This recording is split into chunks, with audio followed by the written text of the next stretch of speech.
Alhamdulillahillazi ja'alal qalama wal kitabah lil qiraah wal qiraah lil ma'rifah wal ma'rifah lil ibadah wal ibadah lillahi ta'ala. Yang terhormat para dewan juri yang arif dan bijaksana, para panitia lomba yang semangatnya luar biasa, serta hadirin yang berbahagia.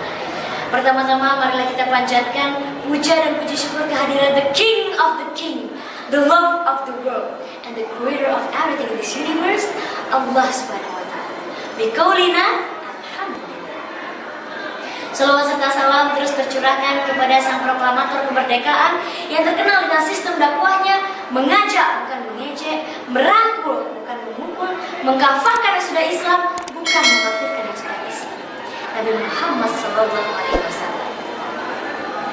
Dewan juri yang saya hormati, perkenalkan saya Syara Rania Lafnanairo dari SMP Negeri 4 Kota Malang, nomor peserta 25. Pada kesempatan kali ini saya akan membawakan pidato dengan tema mencintai dan menghargai sesama manusia.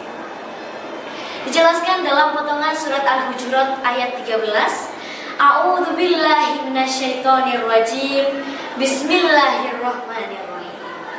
Ya ayyuhan nasu inna khalaqnakum min dzakarin wa untha wa ja'alnakum syu'uban wa qabaila lita'arafu.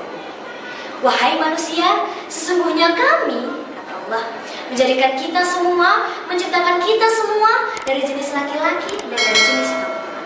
Tidak hanya itu, Allah menciptakan kita berbangsa-bangsa dan bersuku-suku. Ada yang diciptakan Allah dari jenis laki-laki dengan kulit yang sawo matang atau dengan kulit yang putih. Ada yang diciptakan oleh Allah dari jenis perempuan dengan rambut yang lurus atau dengan rambut yang ikat. Ada yang diciptakan oleh Allah dilahirkan dari suku tertentu. Ada yang diciptakan oleh Allah memiliki bahasa yang bahasanya sangat berbeda dengan bahasa lainnya. Lalu tujuannya Allah menciptakan kita berbeda apa? Tujuannya tak lain dan tak bukan supaya kita bisa saling menghargai satu sama lain. Allah menciptakan kita beragam. Indonesia penuh akan keberagaman. Indonesia penuh akan bangsa, akan bahasa, bahkan akan sukunya. Lalu apa tujuan Allah menciptakan kita berbeda? Tak lain dan tak bukan, alasannya bukan supaya kita bisa sombong dengan yang lainnya karena memiliki kekayaan yang berlebih.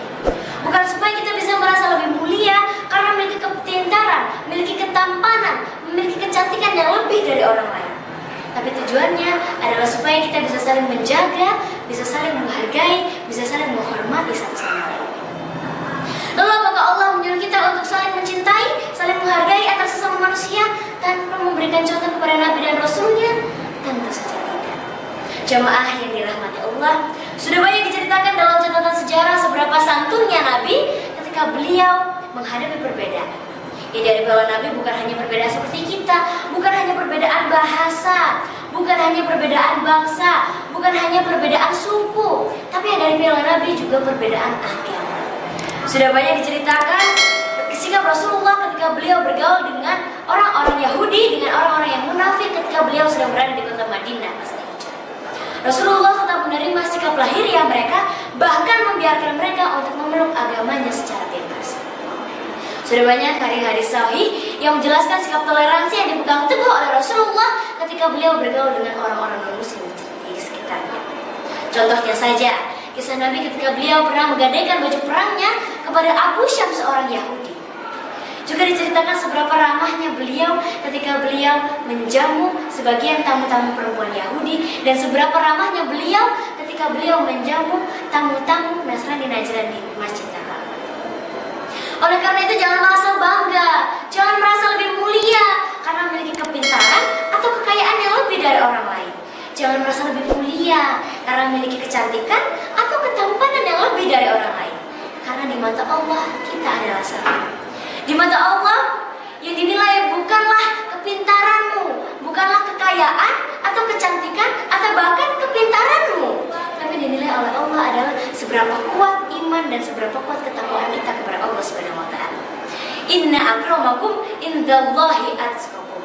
Sesungguhnya orang-orang yang paling mulia adalah orang-orang yang paling beriman, yang paling bertakwa kepada Allah Subhanahu wa Ta'ala.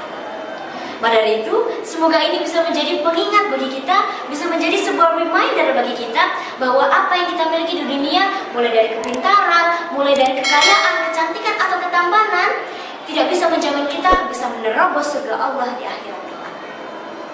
Dewan juri yang saya hormati, sebelum saya mengakhiri pidato saya, izinkan saya memberikan catatan dengan menyanyikan tembang yang saya beri judul Sikap Rasulullah SAW.